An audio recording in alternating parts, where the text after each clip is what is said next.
Olá, eu sou Kátia Smolli, diretora executiva do Instituto Reúna e uma das idealizadoras da iniciativa Fortalecimento da Aprendizagem.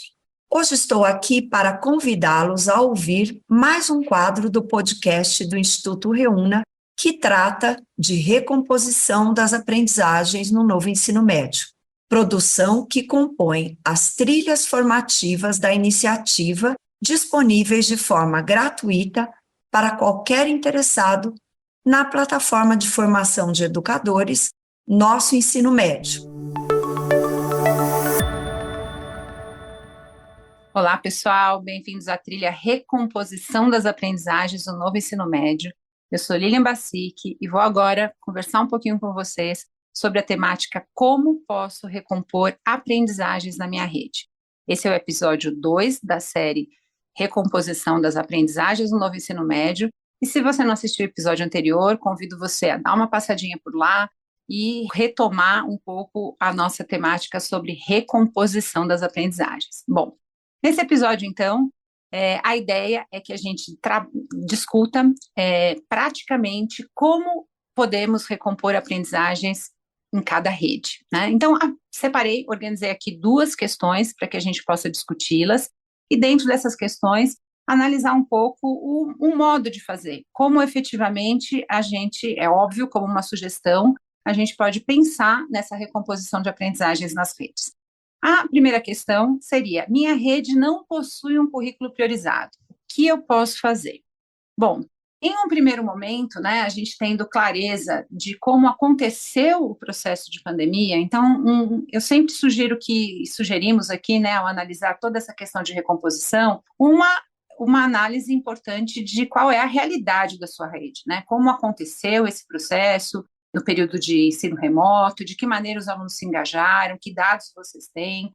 Essa é uma questão essencial, porque não existe uma única forma, né, para todas as redes que trabalham com ensino médio no país, mas existem características específicas para aqueles estudantes daquela rede, né? Então, um primeiro momento é olhar realmente para os dados de como isso aconteceu na sua rede. Infelizmente, como a gente bem sabe, no nosso país a gente teve uma defasagem muito grande nesse período. Então, a gente entende que desenhar esse currículo priorizado vai ser essencial.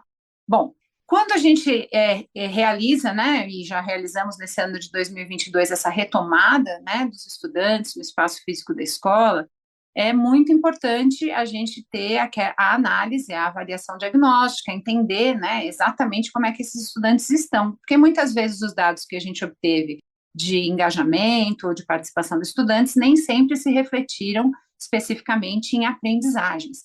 Então, para definir essas prioridades essenciais, é importante a gente entender quais são essas lacunas, né? Quais são as lacunas desses estudantes em relação aos anos finais do ensino fundamental. E esse é um fator determinante para a gente entender quais dessas lacunas podem impactar as expectativas que a rede tem para o ensino médio, para esse estudante que vai ser um egresso do ensino médio da rede, tá?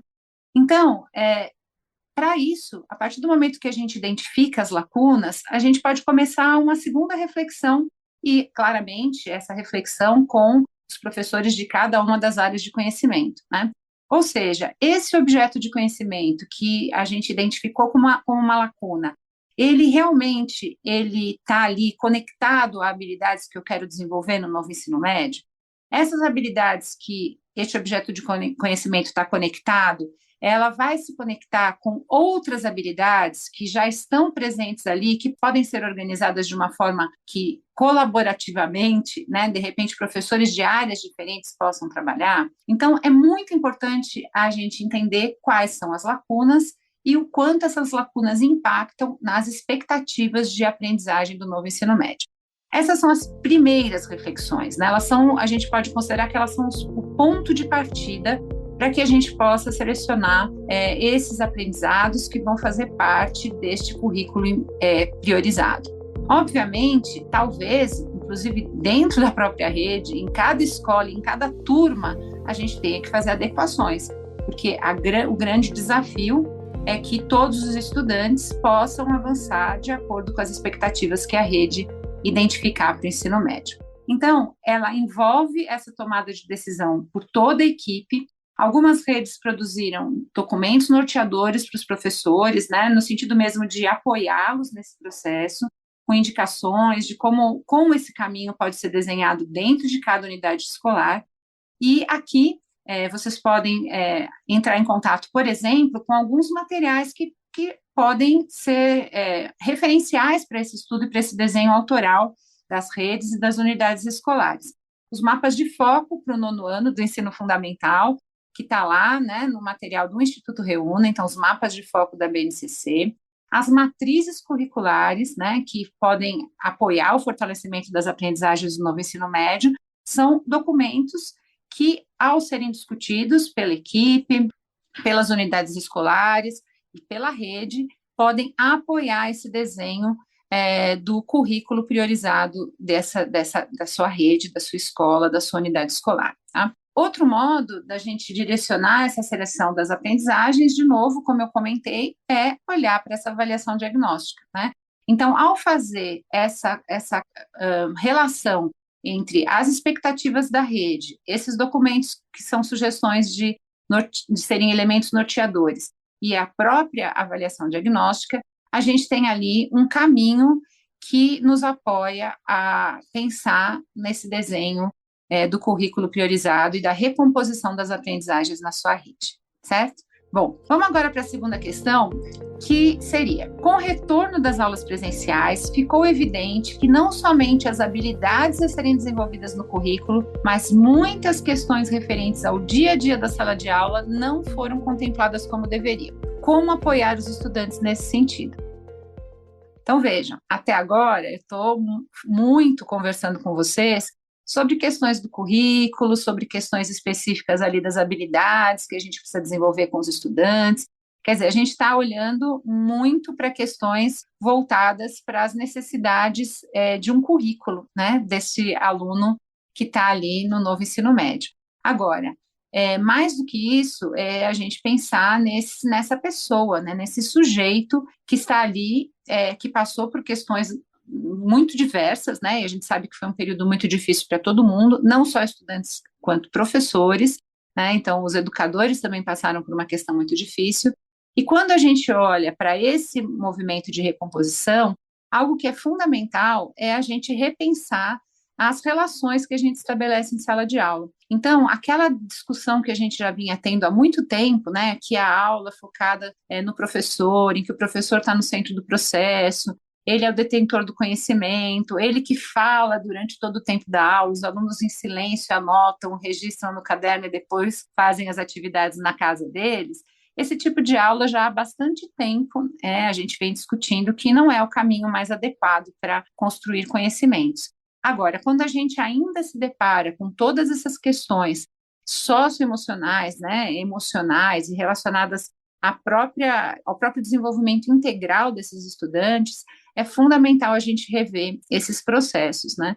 É o jeito das aulas acontecerem. Então, cada vez mais, a gente entende que a metodologia ativa, que é algo que a gente defende muito, que é essa experiência de aprendizagem centrada no estudante, na maneira que ele se relaciona com as aprendizagens, na maneira que ele constrói conhecimentos, é a melhor maneira da gente realmente atuar em qualquer situação e mais ainda nessa situação de recomposição das aprendizagens. Então, não adianta a gente partir de uma avaliação diagnóstica, partir de uma análise, né, da equipe da escola, dos educadores, se a gente não tiver o tempo inteiro esse olhar para esse processo e essa reavaliação constante. Não só uma reavaliação de conteúdos, de conceitos, de objetos de conhecimento, mas uma avaliação olhando para esse sujeito integral, que dificuldades que ele estabelece muitas vezes para trabalhar em grupo, o quanto ele consegue se engajar academicamente com aqueles desafios da escola, e de que maneira o perfil desses estudantes pode apoiar no desenho dos seus projetos de vida, né? Lembre que a gente está falando aqui de novo ensino médio e que o projeto de vida é algo que é um objetivo central, né, da gente trabalhar com esse jovem. E para que esse estudante realmente possa desenvolver as suas expectativas, aquilo que ele gostaria de desenhar para o seu projeto de vida, é fundamental a construção, né, e o desenvolvimento da autonomia, do protagonismo desse aluno. Então, mais do que o que é isso que a gente está discutindo, né, nesse episódio, o que deve estar presente nesse processo, é a gente parar e refletir com muita atenção na escola o como, de que maneira estes objetos de conhecimento, essas habilidades vão efetivamente ser trabalhadas em sala de aula. Bom, pessoal, é isso. Espero ter contribuído com vocês e aguardamos vocês em próximos episódios. Até mais!